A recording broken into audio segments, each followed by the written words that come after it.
दोस्तों आज मैं जिनके बारे में बात करने वाला हूँ उन्होंने अपनी ज़िंदगी में इतने एक्सोर्सिज्म्स किए हैं जितने की शायद मैंने मूवीज़ देखी भी नहीं होंगी। मैं बात करने वाला हूँ फादर गैब्रियल एमॉर्थ के बारे में और आज की डेट में लगभग सभी लोग उन्हें जानते हैं। और जिन लोगों को इनके बारे में नहीं पता उन्हें मैं बता दूं कि आज तक हमने जितनी भी मूवीज या वेब सीरीज के अंदर एक्सोर्सिस्ट को पोजेस पर्सन पर एक्सोर्सिज्म करते हुए देखा है और उन्हें बचाते हुए और ठीक करते हुए देखा है, लेकिन जब ये चीज रियल में होती है, जैसे कि कोई डीमन या फिर खुद डेविल किसी इंसान को जब पोजेस करता है, तो उसको बचाने के लिए सामने आते हैं रियल लाइफ एक्सोर्सिस्ट। और इनका काम मूवीज में जैसे दिखाया जाता है उतना आसान नहीं होता, उल्टा उनकी जान पर हमेशा बनती रहती है। और एक्सोर्सिस्ट की बात करें तो एक ही है यहाँ पर जो ग्रेटेस्ट एक्सोर्सिस्ट ऑफ ऑल टाइम है, फादर गैब्रियल एमॉर्थ, जिन्होंने अपने लाइफ टाइम में कम से कम 1 लाख एक्सोर्सिज्म्स परफॉर्म किए हैं, जिनमें से कुछ मिनट से लेकर कई घंटों तक एक्सोर्सिज्म हुए हैं। अनफॉर्चुनेटली वो इस दुनिया में फिलहाल नहीं है क्योंकि सितंबर 16, 2026 को उनकी मृत्यु हो गई थी। उनकी उम्र 91 ईयर्स थी जब उनकी डेथ हुई। उन्होंने अपनी लाइफ टाइम में हमेशा छोटे मोटे डीमंस नहीं बल्कि कई बार उनका सामना खुद डेविल हिमसेल्फ यानी लूसीफर से भी हुआ है। और आज मैं उनकी ही एक रियल स्टोरी जिस पे मूवी बनी है उसके बारे में बताने वाला हूँ। मूवी का नाम है द पोप्स एक्सॉर्सिस्ट और ये 2023 में रिलीज हुई थी। इस मूवी में ऐसा होता है एंड में कि फादर गैब्रियल खुद पोजेस हो जाते हैं इस डीमन से। तो मैं इस मूवी को पूरा अच्छी तरह से एक्सप्लेन करूंगा और कुछ थ्योरीज के बारे में भी हम लोग एंड में बात करेंगे। तो चलिए शुरू करते हैं।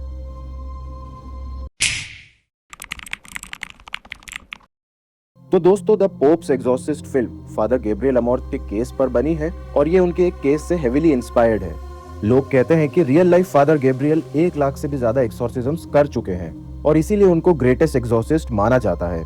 खैर, the Pope's exorcist film father के एक कोट से शुरू होती है जो कहती है, When we tell the devil does not exist, that is when he is the happiest। मतलब कि जब हम डेविल के होने को मना करते हैं तब डेविल बहुत ज्यादा खुश होता है। अब फिल्म की कहानी 4 जून 1987 में शुरू होती है जहां इटली में एक लड़का पोजेस हो गया था। इस लड़के को देखने फादर गैब्रियल आते हैं और फादर इस पोजेस लड़के से बात करते हैं।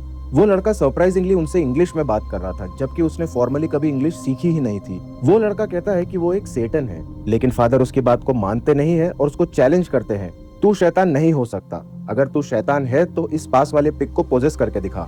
अब जैसे ही शैतान खुद को प्रूव करने के लिए उस पिग को पोजेस करता है, फादर उस पिग को मरवा देते हैं और इसी तरह से वो लड़के के अंदर से शैतान बाहर निकल जाता है और वो सही हो जाता है। अब 2 जुलाई को फादर गैब्रियल को रोम में बुलाया जाता है इस केस के रिगार्डिंग बातचीत करने के लिए। वहाँ के काउंसिल ऑफ बिशप्स फादर को ब्लेम करते हैं और कहते हैं कि उन्होंने बिना परमिशन एक्सॉर्सिज्म परफॉर्म किया। इस पर फादर गैब्रियल कहते हैं कि वो लड़का कभी पोजेस था ही नहीं, बल्कि ये एक साइकोलॉजिकल इशू था। मैंने बस चालाकी से उसके दिमाग को मैनिपुलेट किया और उसे भरोसा दिलाया कि अब उसके अंदर शैतान नहीं है और वो ठीक हो चुका है। उनके पास जितने भी केसेस आते हैं उनमें से 98% साइकोलॉजिकल होते हैं और फादर खुद लोगों को डॉक्टर को रेफर करते हैं, लेकिन जो 2% बाकी है वो वाकई में सच होते हैं। वो आगे कहते हैं कि भले ही चर्च अब मॉडर्न हो रहे हैं लेकिन उनको इविल को डिनाई नहीं करना चाहिए। यहाँ फादर गैब्रियल की एक काउंसिल मेंबर से काफी बहस हो जाती है क्योंकि वो एक्सॉर्सिस्ट पोजीशन को खत्म कर देना चाहते थे। इस पर फादर गैब्रियल कहते हैं, तुम्हें अगर मुझसे कोई प्रॉब्लम है तो मेरे बॉस से बात करो जो कि है पोप। अब यहाँ पे हमें किसी रोजारिया के केस के बारे में भी सुनने को मिलता है जो कि मारी गई थी और उसके बारे में हमें कहानी में आगे पता चलेगा। अब यहाँ से कहानी जूलिया पर शिफ्ट होती है जो कि अपनी बड़ी बेटी एमी और बेटे हेनरी के साथ स्पेन मूव हो गई है। जूलिया के पति का कार एक्सीडेंट में 1 साल पहले मौत हो गई थी और उस कार एक्सीडेंट के टाइम पे हेनरी भी था। उसने अपने पिता को मरते हुए देखा था। उस कार एक्सीडेंट का धक्का उसको इतना ज्यादा लगा कि उसने बोलना ही बंद कर दिया था। अब सिंस इनके परिवार में कोई स्टेबल इनकम नहीं था, इसीलिए ये अपने पति के घर को रिकंस्ट्रक्ट करके उसको अच्छे दाम में बेचने के इरादे से यहाँ पर आए थे।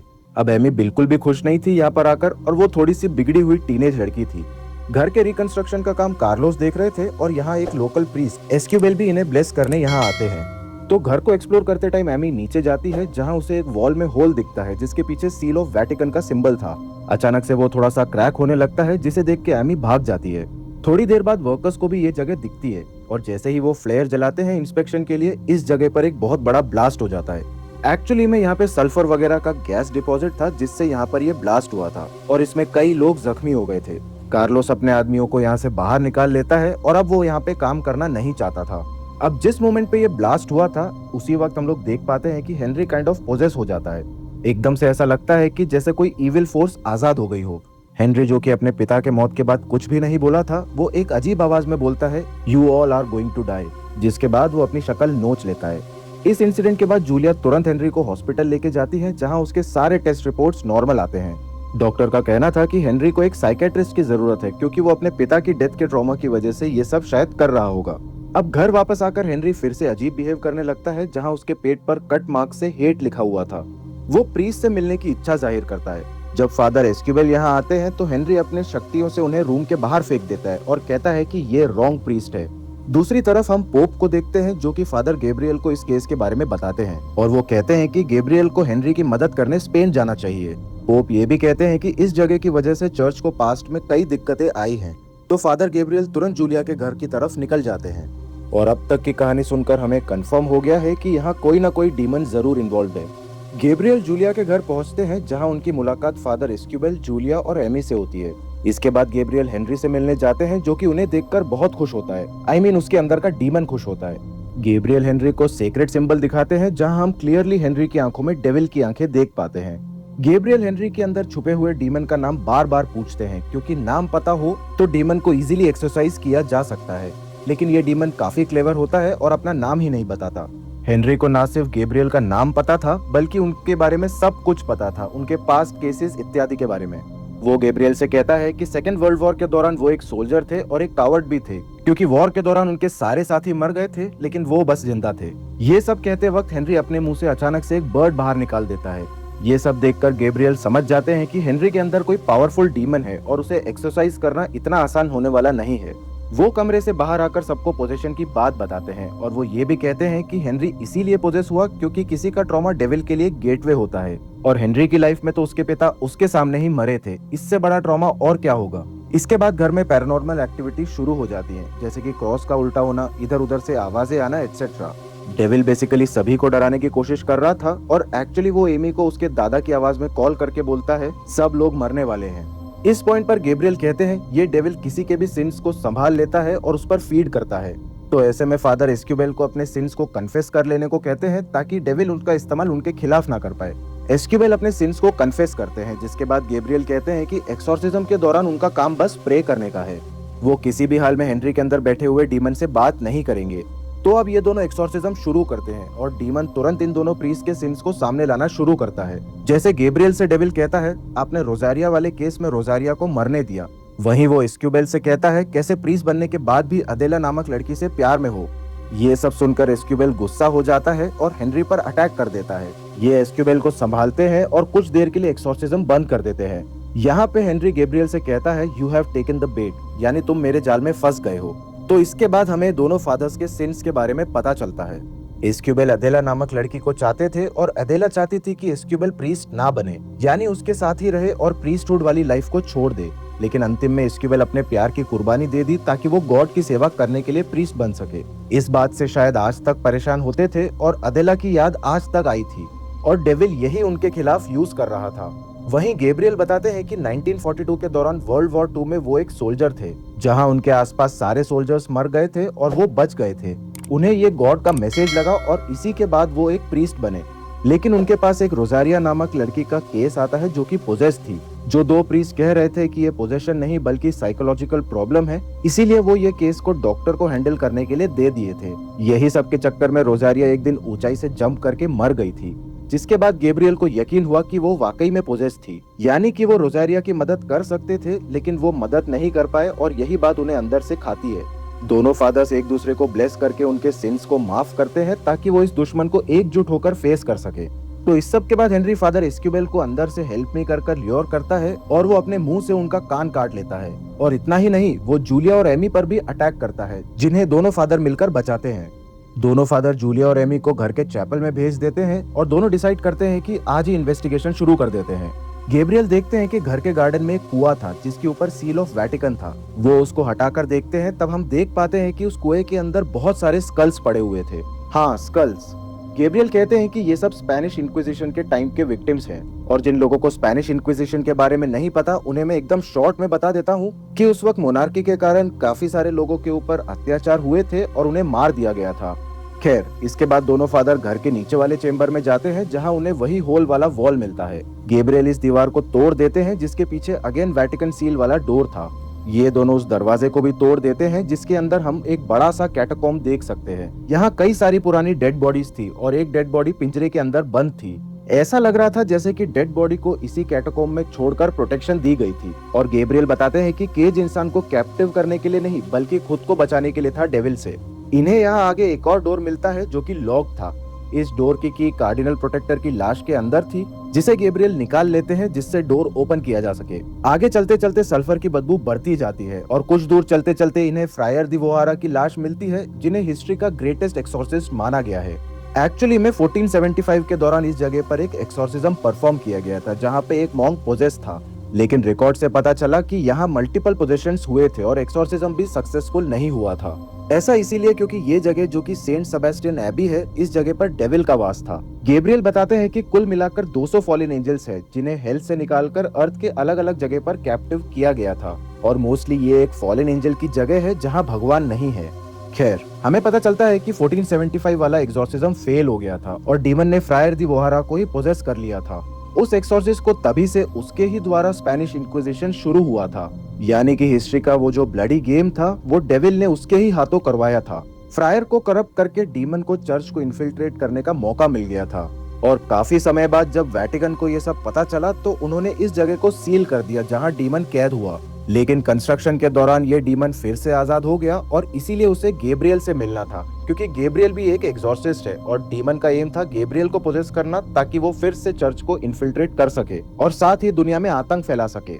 हेनरी को पोजेस करना तो बस एक रास्ता था, मंजिल तो गैब्रियल है।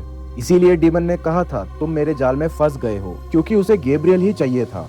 अब गैब्रियल और इस्क्वेल को यहाँ पे फ्रायर का जर्नल मिलता है और इसमें काफी कुछ लिखा हुआ था। उन्हें पता चलता है कि अर्थ पर 200 फॉलन एंजल्स है और उन जगहों पर गॉड नहीं है। और इस जगह पे जो फॉलन एंजल है उसका नाम एस्मोडियस है, मतलब द किंग ऑफ हेल। जी हाँ दोस्तों, इस डीमन का नाम है इमोस। और जैसे ही दोनों प्रीस्ट को ये बात पता चलती है, हम देख पाते हैं कि हेनरी थोड़ा सा विचलित होने लगता है। ये जो डीमन इमोस है, मैं सोच रहा हूँ इस पर एक डेडिकेटेड वीडियो बनाऊं, ताकि इसका बैक स्टोरी और अभी करंट सिनेरियो में क्या सीन है इसका आप लोग को पता चल सके। अगर आप लोग बोलते हो और अगर आप लोग इंटरेस्टेड हो तो कमेंट सेक्शन में इमोस लिख देना, तो मैं उस हिसाब से वीडियो आगे आप लोग को प्रेजेंट कर दूंगा। और वीडियो देखने के लिए आप लोग को चैनल को सब्सक्राइब करना पड़ेगा, ताकि वो वीडियो आप लोगों से मिस ना हो जाए। तो इसीलिए अभी से ही इस वीडियो को लाइक भी कर दो और चैनल को सब्सक्राइब भी कर दो। खैर, दूसरी तरफ पोप भी इस बारे में एक लेटर रीड करके समझ पाते हैं जो फ्रायर ने काफी साल पहले लिखा था, और इसके ठीक बाद उनकी तबीयत खराब हो जाती है। Coming back to the house, हम देख पाते हैं कि एमी भी अब हेनरी के साथ बैठ गई है और काइंड ऑफ पोजेस हो गई थी।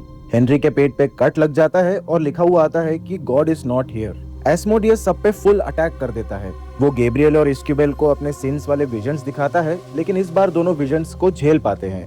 देन वो एमी और जूलिया पर हमला करवाता है। फिर गैब्रियल को हमला करके गिरा देता है और इस्क्वेल को हवा में थ्रो करके मारने वाला था, और हेनरी भी ज्यादा सरवाइव नहीं कर पाता। डेविल कहता है कि इन सब की जान जाएगी, लेकिन एक शर्त पे इन सबको छोड़ दूंगा। अगर गैब्रियल उसे खुद को पोजेस करने की परमिशन देता है तो सब लोग बच सकते हैं। गैब्रियल से रहा नहीं जाता और वो डीमन को उसे पोजेस करने की अनुमति दे देता है। ऐसा करते ही गैब्रियल पोजेस होने लगता है और बाकी सब लोग एकदम ठीक हो जाते हैं। इस्क्वेल तुरंत बाकी सब लोगों को लेकर कार में बैठाकर भगा देता है, लेकिन खुद गैब्रियल की मदद करने वापस आता है। अब गैब्रियल को पता है कि डीमन उससे बुरे काम करवाएगा, क्योंकि वो एक चर्च का मेंबर है और चर्च को इन्फिल्ट्रेट जरूर करेगा, एंड देन पता नहीं क्या क्या और करवाएगा। इसीलिए वो खुद को लटकाकर मारने की कोशिश करता है, लेकिन वो डीमन उसे ऐसा करने दे ही नहीं रहा था। बेसिकली एस्मोडियस गैब्रियल को मरने नहीं देना चाहता था। गैब्रियल खून की उल्टी वगैरह करते हुए वही कैटाकॉम्ब तक जाता है ताकि वो खुद को जला सके, लेकिन डेविल उसे ऐसा करने नहीं देता। गैब्रियल को वहाँ रोजारिया दिखती है, लेकिन ये भी एस्मोडियस की एक चाल थी, जहाँ रोजारिया एकदम से अटैक कर देती है गैब्रियल पे। तभी वहाँ इस्क्वेल आता है और वो क्रॉस की मदद से लैटिन प्रेयर शुरू करता है। गैब्रियल काफी हद तक पोजेस हो चुका था और वो फ्रायर के चेयर पर उसकी तरह ही बैठा हुआ था। तभी इस्क्वेल पर अदेला अटैक करती है, लेकिन वो इस विजन को क्रॉस की मदद से तोड़ पाता है। इसके बाद वो क्रॉस को गैब्रियल की तरफ करता है और गैब्रियल भी क्रॉस की मदद से रोजारिया के विजन को तोड़ पाता है। फिर दोनों प्रीस्ट मिलकर लैटिन में प्रेयर करते हैं और काफी पावरफुल एक्सोर्सिज्म परफॉर्म करते हैं। इस कंबाइंड पावर के सामने एस्मोडियस ज्यादा देर टिक नहीं पाता और फाइनली एक्सरसाइज हो जाता है। हम लोग देख पाते हैं कि वो पास ही के पानी में काइंड ऑफ जल गया, जिसके बाद सब कुछ नॉर्मल हो जाता है। तो इस घटना के बाद पोप की तबीयत भी ठीक हो जाती है और वो फादर गैब्रियल और इस्क्वेल को मिलने के लिए बुलाते हैं। वो इन दोनों की तारीफ करते हैं और साथ ही बिशप के साथ मिलवाते हैं, जो कि आगे की प्रोसीडिंग्स को टेक ओवर करेंगे। और ये लोग फ्रायर के मिली जर्नल को डिकोड कर रहे हैं और जूलिया के घर को वेटिकन खरीद लेता है और अपने कब्जे में कर लेता है। जूलिया का परिवार सेफली रिलोकेट हो चुका था, जहाँ हेनरी भी हील कर चुका है। लेकिन अभी ऐसी 199 जगह और बाकी है जहां शैतान का वास है, और उन जगहों को गैब्रियल और इस्क्यूबेल को मिलकर एक्सरसाइज करना था। उन जगहों का इन्फॉर्मेशन फ्रायर के जर्नल में है, यानी कि इन दोनों प्रीस्ट को बहुत सारे एक्सोर्सिज्म्स करने होंगे। अब बात रही कार्डिनल सलीवन की, यानी कि वो इंसान जो एक्सोर्सिस्ट वगैरह बनने के खिलाफ था। तो उनके साथ एक डरावना हादसा हुआ जहां क्रॉस से खून निकला, और इससे डरकर वो अभी सबैटिकल लीव पर है, और यहीं पर फिल्म खत्म हो जाती है। फिल्म के एंड में हमें एक्चुअल फादर गैब्रियल के बारे में बताया जाता है, जो कि रियलिटी में 1 लाख से ऊपर एक्सोर्सिज्म्स कर चुके थे। अब जिस हिसाब से ये मूवी बनी है, मुझे जहां तक लगता है इसका सेकंड पार्ट भी आएगा, और मैं तो अभी पूरी तरह से इंतजार इसके सेकंड पार्ट का कर रहा हूँ। मैंने इंटरनेट पे चेक किया तो पता चला कि सब कुछ अंडर प्रोडक्शन है, तो हम लोग काफी जल्दी सेकंड पार्ट भी एक्सपेक्ट कर सकते हैं। तो दोस्तों, यही था द पोप्स एग्जॉर्सिस्ट फिल्म का एक्सप्लेनेशन, और इसी मूवी से रिलेटेड कुछ थ्योरीज के बारे में भी हम लोगों ने एक्सप्लेनेशन में ही जान लिया। मुझे पूरी उम्मीद है कि आपको ये वीडियो पसंद आई होगी। अगर पसंद आई है तो लाइक करो, और इस वीडियो को अपने दोस्तों के साथ शेयर करो, और चैनल को सब्सक्राइब करो। चैनल पे अगर आप लोग नए आए हो तो सब्सक्राइब करके बेल आइकन जरूर दबा लेना, ताकि आगे वाले एक्सप्लेनेशन वीडियोस आप लोगों से मिस ना हो। और अगर आप लोग को एक और एक्सोर्सिज्म वाली मूवी एक्सप्लेनेशन चाहिए तो आप लोग इस वीडियो को चेकआउट कर सकते हो। ये मूवी और उसका एक्सप्लेनेशन काफी बढ़िया है, और मुझे पूरी उम्मीद है कि आप लोग को ये भी पसंद आएगी। तो चलिए दोस्तों, मिलते हैं हमारे नेक्स्ट वीडियो में, जहां हम एक दूसरी मूवी को एक्सप्लेन करेंगे। तब तक के लिए स्टे स्पूकी।